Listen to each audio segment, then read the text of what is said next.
नमस्कार दोस्तों, स्वागत है आपका ध्रुवी हिंदी क्लासेस में। हमने इससे पहले आदिकाल के जो 50 क्वेश्चन किए थे, उसके आगे के हम कुछ क्वेश्चंस और लेके आए हैं। आई होप आपको पहले वाले अच्छे लगे होंगे। तो हम शुरू करते हैं अपनी नेक्स्ट क्लास। आगे के ही क्वेश्चन है 50 के आगे। तो ये देखिए 51, रचना काल के अनुसार निम्नलिखित रचनाओं का सही अनुक्रम है। इसमें क्या है कि समय के हिसाब से हमें इनको सही क्रम के हिसाब से जमाना होता है। तो इसमें आंसर तो है सी। ठीक है, इसमें जैसे कुवलय माला कथा, राहुल वेल, उक्ति व्यक्ति प्रकरण और वर्ण रत्नाकर, इनका समय है जो पहले और फिर उसके बाद में इस प्रकार है। तो इनका क्या है कि एग्जैक्टली तो समय नहीं दे रखा है, लेकिन हाँ शताब्दियाँ हैं कि जैसे कोई 7वीं शताब्दी, 8वीं शताब्दी, 14वीं शताब्दी इस प्रकार है। तो हमें ऐसे थोड़ा देखना पड़ेगा, ध्यान रखना पड़ेगा। आगे देखिए 52 नंबर क्वेश्चन, सिद्ध साहित्य के अंतर्गत 84 सिद्धों की वह साहित्यिक रचनाएं आती हैं जो। अब आपको देखिए कि इसमें ये ध्यान रखना पड़ेगा कि जो सिद्ध साहित्य है उन्होंने अपना जो रचना है वो किस प्रकार की रचनाओं में या किस भाषा में की है। तो इन्होंने किस में की है, पूर्ववर्ती अपभ्रंश में लिखी है। ये इसका आंसर है। और देखिए आप ये जो भी क्वेश्चन है वो लगभग आ रखे हैं, क्योंकि जैसे ये फर्स्ट ग्रेड और नेट पीएचडी के जो एग्जाम होते हैं लगभग उनमें इसी प्रकार के सवाल पूछे जाते हैं। तो ये 84 सिद्धों की जो साहित्यिक रचनाएं हैं वो पूर्ववर्ती अपभ्रंश, ठीक है, उसमें लिखी गई है। आगे देखिए 53 क्वेश्चन है, घोर अंधारे चंदमणि जीमी उज्जो करई परम महासुख एकु कणे दुरीय अशेष हरई। उपयुक्त दोहे में महासुख का संबंध किस किस से है। अब ये जो दोहा है वो जो सिद्ध होते हैं वज्रयानी उनसे संबंधित है, और इसका जो आंसर होएगा वो है अपने सी है। इसमें कौन सा है, 1 2 3। अब किस प्रकार है कि महासु का संबंध किस किस से है, कि एक तो ये महासुख, महासु का तत्सम शब्द है। आपको पता हो जो ये सिद्ध साहित्य है और ये जो नाथ है, ये तो क्या है पहले की जो अपभ्रंश भाषा थी ना, और अपभ्रंश और हिंदी में क्या है कि बोलचाल की जो भाषा में बहुत फर्क आता है। प्राकृत है, पाली है। तो इन्होंने क्या महासुह, उसका जो तत्सम यानी शुद्ध रूप है वो ये महासुख है। तो इसका ये एक संबंध इससे हो जाएगा। दूसरा है कि महासुख वज्रयानियों का पारिभाषिक शब्द है, ठीक है, ये हो जाएगा इसमें। और प्रज्ञा और योग से महासुख की दशा संभव है, ऐसा मतलब महासु जो है उसका इस प्रकार 3 अर्थ निकलता है। तो ये इसका हो जाएगा आंसर नंबर 3, 1 2 3 ये तीनों शामिल हो जाएंगे इसमें। आगे देखिए, निम्नलिखित पंक्तियों को उनके रचयिताओं से सुमेलित कीजिए। अब इनको हमसे ये पंक्तियाँ क्या है कि कुछ कुछ पंक्तियाँ उनकी बहुत फेमस है, तो वो हमें ध्यान रखनी होती है। तो जैसे इसका आंसर ए है। अब हम मैच कर लेते हैं इसका, कि जैसे ये है ए में 2 होएगा, ये कणहपा की है। फिर ये बी में फर्स्ट होएगा, और ये सी में 4 होएगा, और ये डी में 3। अब देखिए जैसे नगर बाहिरे डोंबी तोहरी कुटिया छाय, ये कणहपा की है। कावा तरुवर पंच बिडाल लुईपा की है। और कड़वा बोल न बोलिस नारी, ये नरपति नाल की है। आपको पता है वो नरपति नाल जो है वो जब रूट के चले जाते हैं तो इसलिए वो कहते हैं कि इस प्रकार जो कड़वे बोल है ना नहीं बोलना। और चौथा देखिए कि मोरा जोबना नवरला भयो है गुलाल, तो ये जो है वो खुसरो की है। ये आपको पता है खुसरो जो खड़ी बोली के प्रथम कवि माने जाते हैं। तो इसका आंसर हो जाएगा ए। आगे देखिए, सिद्धों और योगियों की रचनाओं का जीवन की स्वाभाविक अनुभूतियों और दशाओं से कोई संबंध नहीं है, अतः वह शुद्ध साहित्य के अंतर्गत नहीं आती है। ये जो विचार है वो किसने दिया, तो ये विचार है रामचंद्र शुक्ल ने दिया है। अब आपको पता है रामचंद्र शुक्ल ने जो है जितने भी अपने संप्रदाय रहे हो, चाहे कोई भी अपना काल रहा, उस पर अपनी विशेष टिप्पणियां ज़रूर दी है। क्योंकि हम रामचंद्र शुक्ल का जो हिंदी साहित्य का इतिहास है उसी के हिसाब से ही हम हिंदी में जितना भी साहित्य पढ़ते हैं वो उन्हीं के विचारों पे पढ़ते हैं। तो इन्होंने जो सिद्ध और जो योगी थे, जैसे नाथ है, सिद्ध है, जो आदिकाल के उनमें आते हैं, हमारा भाग हिस्सा है उनका। तो इन्होंने कहा कि जो भी इन्होंने रचनाएं की है वो अनुभूति और दशाओं से उनका कोई संबंध ही नहीं है, और वह शुद्ध साहित्य के अंतर्गत नहीं आती है। तो ये विचार किसका है, रामचंद्र शुक्ल का, ध्यान रखिएगा। बहुत इंपॉर्टेंट है। आगे देखिए 56 नंबर है, निम्नलिखित पंक्तियों को उनके रचयिताओं के साथ सुमेलित कीजिए। इसका जो क्वेश्चन है वो यहाँ पे है, ये रहा 56 में ये, ठीक है। इसमें ये मैं आपको पहले बता देती हूँ, फिर मैच करते हैं। इसका ये होगा ए नंबर आंसर। और इसमें है पंडिये सल सत्य बखाइन, ये किसका है?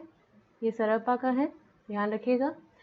9 लख पातरी आगे नाचे, ये किसका है? ये गोरखनाथ का है, ठीक है। इन्होंने क्या है कि इस पंक्ति का मैं आपको आगे बताती हूँ थोड़ा डिस्क्राइब करके। इन्होंने गोरखनाथ के यही बताया आपको, नाथ संप्रदाय के थे। तो इन्होंने कहा कि उस वैसा कोई भी, चाहे पंडित हो, चाहे कोई नाथ हो, या कोई अपने को सिद्ध कहता हो या अच्छा व्यक्ति कहता हो, तो जैसे हमारे जो भी वर्तमान के संत वगैरह है, तो उन्होंने कहा कि आगे तो 9 लाख पातर नाचती है, और पीछे अगर आप साधना या ध्यान का कोई ऐसा नाटक करते हो तो ऐसा कोई मतलब नहीं है उस चीज़ का, तो फिर आप शुद्ध रूप से नहीं कहे जा सकते कि आप इस संप्रदाय के हो। तो ऐसा इनका गोरखनाथ की पंक्ति है कि 9 लख पातरी आगे नाचे, तो ये गोरखनाथ की पंक्ति है। आगे देखिएगा कि 12 बरस ले कुकर जीवे, ये इसकी है, जगने की है, ठीक है। और बज्जिन घोर निशान राज चौहान चहो दिश, अब आपको ये देखते ही पता चलता है कि चौहान राज है, तो ये किसका? चंद्रवरदाई का है। तो इस प्रकार इसका आंसर हो जाएगा ए हो जाएगा।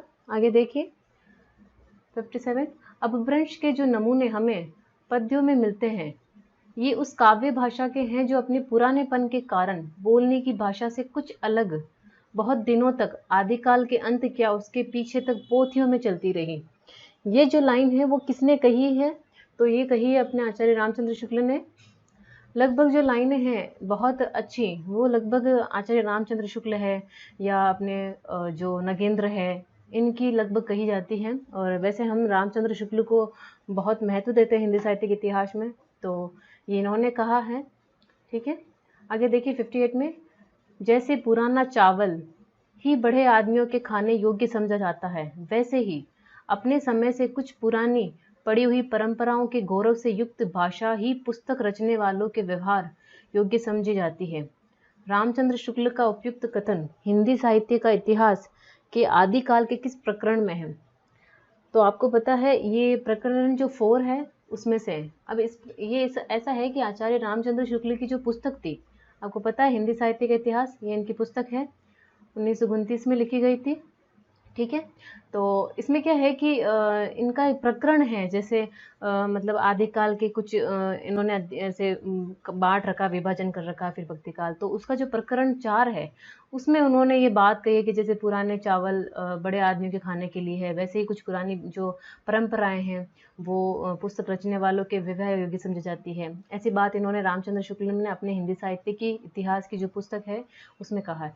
वैसे ये प्रकरण ना पूछ के आपसे ऐसा पूछा जा सकता है कि ये जो बात है वो किसने कही, तो ध्यान रखिएगा आचार्य रामचंद्र शुक्ल ने की है।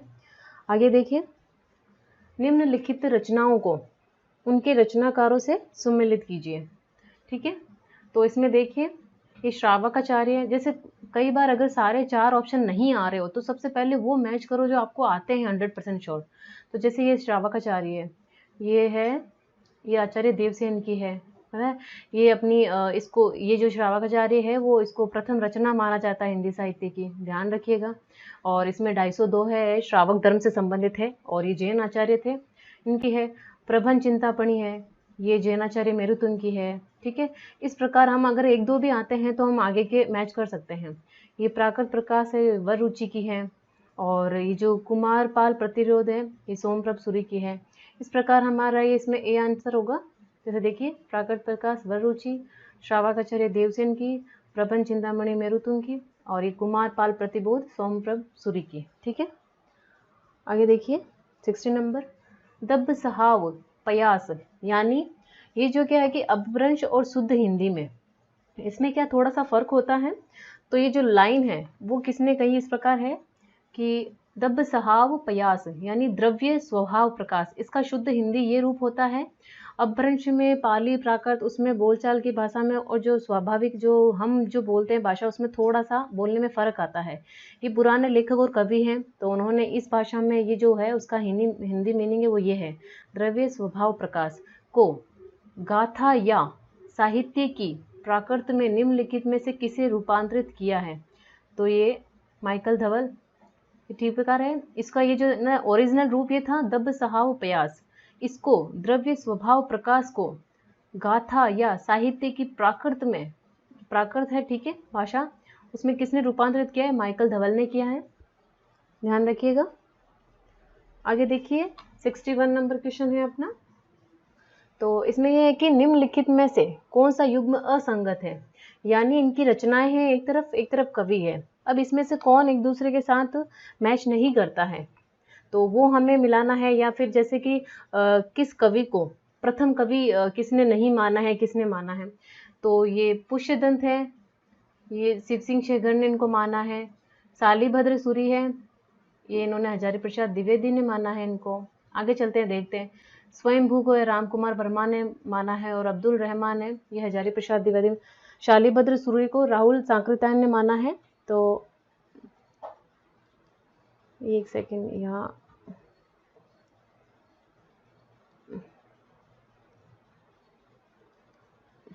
ठीक है, ये शालिभद्र सूरी का हो जाएगा राहुल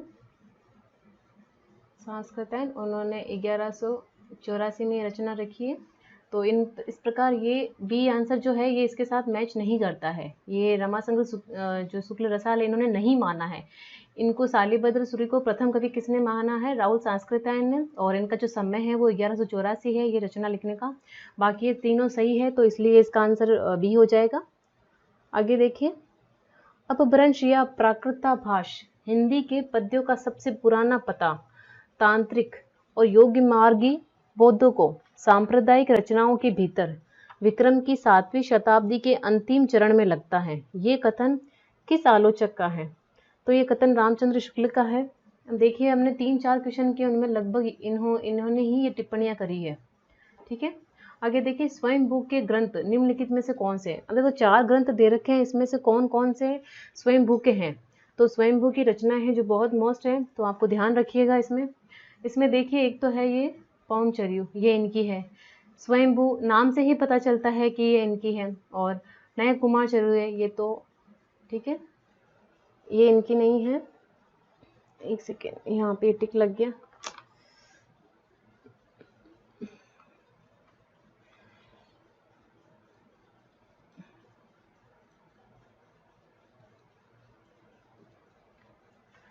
ठीक है, तो इसमें हो जाएगा ये A24, तो ये पौंचर्यु, स्वयंभू चरित्र और रिठणमी चर्यो, ये हो जाएगा, ठीक है। ये स्वयंभू के तीनों ग्रंथ है, तो जो जिसमें ये तीनों ऑप्शन आते हैं वो इसका आंसर हो जाएगा ये, ठीक है। आगे देखिए 64 नंबर क्वेश्चन है, आचार्य शुक्ल के अनुसार अमीर खुसरो के विषय में निम्नलिखित में से कौन सी बात सही है? आचार्य शुक्ल ने अमीर खुसरो के बारे में जो बातें कही है उनमें से कौन कौन सी सही है वो हमें छांटना है। तो इसमें एक तो कबीर की अपेक्षा खुसरो का ध्यान बोलचाल की भाषा की और अधिक था। तो ये बात सही है। आपको पता है कबीर की भाषा है वो सदुगड़ी भाषा थी, मतलब सब मिक्स थी उसमें। और खुसरो है वो खड़ी जो हिंदी के थे, तो आम बोलचाल की भाषा है वो खड़ी बोली है, तो ये सही है। और खुसरो का लक्ष्य जनता का मनोरंजन था, बिल्कुल था। आपको पता है इन्होंने पहेलियाँ, मुकरियाँ और वो उस प्रकार की पहेलियाँ लिख ली जिनका एक आंसर निकलता था लास्ट में, तो ये बात भी सही है। और खुसरो के समय में बोलचाल की स्वाभाविक भाषा घिसकर बहुत कुछ उसी रूप में आ गई थी जिस रूप में खुसरो में मिलती है, तो ये भी बात बिल्कुल ठीक है। और खुसरो धर्मोपदेश तक थे, ये बिल्कुल गलत बात है, वो धर्म उपदेश तक नहीं थे और उनकी बानी पोथियों की भाषा का सहारा लिए, बिल्कुल नहीं, ये बात गलत है। तो इसमें ये हो जाएगा 1, 2, 3, ये इसका सही आंसर हो जाएगा। आचार्य रामचंद्र शुक्ल ने 84 सिद्धों के अंतर्गत इनमें से किससे योगिनी के रूप में उल्लेखित नहीं किया? आपको पता है उनकी जो पुस्तक थी उन्होंने क्या है कि 3-4 जो योगिनियाँ मतलब स्त्रियां थी इनमें, तो 84 सिद्धों में उनमें से किसे शामिल नहीं किया है, तो ये कपालपा है, बाकी मणिभद्रपा है, इनको इन्होंने माना है, लक्ष्मीकरा है इन्होंने माना है, कनकलापा इनको भी माना है, तो ये कपालपा है, इसको इन्होंने योगिनी नहीं स्वीकारा है। ठीक है, आगे देखिए, सिद्धों में वह कौन थे जिनकी साधना से प्रभावित होकर उड़ीसा के राजा दारिकपा और उनके मंत्री डेंगीपा के शिष्य हो गए थे? तो ये कौन थे अपने? ये अपने थे लुईपा थे। ये ध्यान रखिएगा कि ये वो सिद्ध थे जिनसे प्रभावित होकर उड़ीसा के राजा और उनके मंत्री दोनों ही उनके शिष्य हो गए थे, लुईपा थे।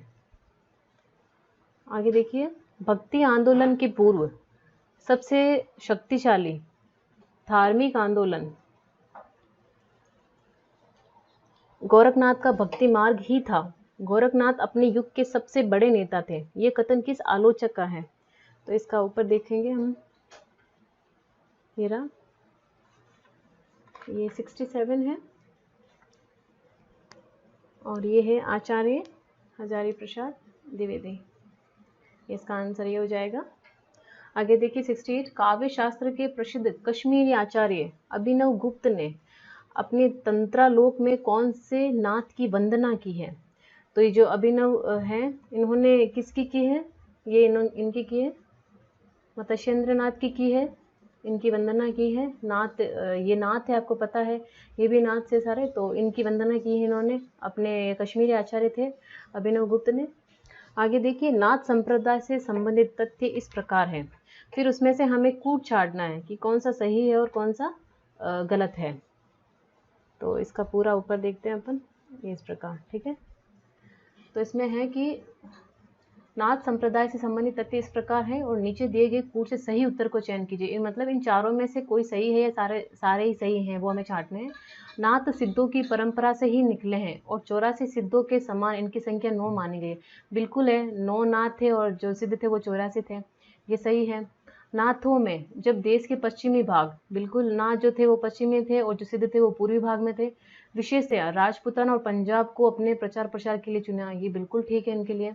और काफिर बोध नामक ग्रंथ का संबंध इसी संप्रदाय से है, जिसमें पूजा तीर्थाटन के साथ हज नमाज का भी उल्लेख है, ये बात भी बिल्कुल सही है। और इन पर सिद्धों के पंचम का जाति पाति विरोध आदि का प्रभाव मिलता है, तो ये नहीं है इनका, तो इस प्रकार ये ठीक हो जाएगा इनके लिए। आगे देखिए, पंजाब में नमक के पहाड़ों के बीच बना बालनाथ का टीला नामक जो धार्मिक स्थल है वो किससे संबंधित है? पहले तो ये ध्यान रखना है कि बालनाथ थे, वो थे कौन, सिद्ध थे या नाथ? तो उस प्रकार से हम इसका आंसर लगा सकते हैं, ये नाथ थे। ये देखिए बालनाथ, तो ये नाथ थे, तो इसमें ये हो जाएगा, ये धार्मिक स्थल किसका होगा? नाथों से। आगे देखिए 71, रामचंद्र शुक्ल के अनुसार निम्नलिखित में द्व्याश्रय काव्य के रचयिता कौन है? ये एक इन्होंने ग्रंथ का नाम दे रखा है और वो किसका है? तो ये हेमचंद्र का है। ठीक है, ये किसका है? द्व्याश्रय काव्य किसका है? हेमचंद्र का, रामचंद्र शुक्ल के अनुसार। ठीक है, नाथ संप्रदाय की मुख्य विशेषता इस प्रकार है। अब इसमें भी हमें कूट छाटना है कि कौन सा सही है और कौन सा गलत है, तो इसमें देखते हैं हम। गोरखनाथ का ये पंथ बौद्धों की वज्रयान शाखा से ही है, ये ठीक है। गोरख ने पतंजलि के उच्च लक्ष्य ईश्वर प्राप्ति को लेकर हठ योग का प्रवर्तन किया था, बिल्कुल हठ योग जो है वो नाथों की ही देन है। इस पंथ में पंचमकार के साथ शारीरिक मानसिक सूचिता के बल पर दिया गया है, नहीं ये गलत नहीं है। आगे देखते हैं, इनका मानना था जोई जोई पिंडे सोई ब्रह्मांडे, तो ये बात बिल्कुल ठीक है, तो इनका ये हो जाएगा केवल 1 2 4। ठीक है, इसमें 3 नहीं है इनका। आगे देखिए, अयोध्या के राजा भरत और तक्षशिला के राजा बाहुबली, यानी ये 2 राजा हैं, अयोध्या के राजा भरत और तक्षशिला के राजा बाहुबली को लेकर किस जैन कवि ने चरित काव्य लिखा है? यानी जिसमें राजा भरत का भी उल्लेख हो और इनका भी उल्लेख हो, तो ये कौन थे? शालिभद्र शुरी थे।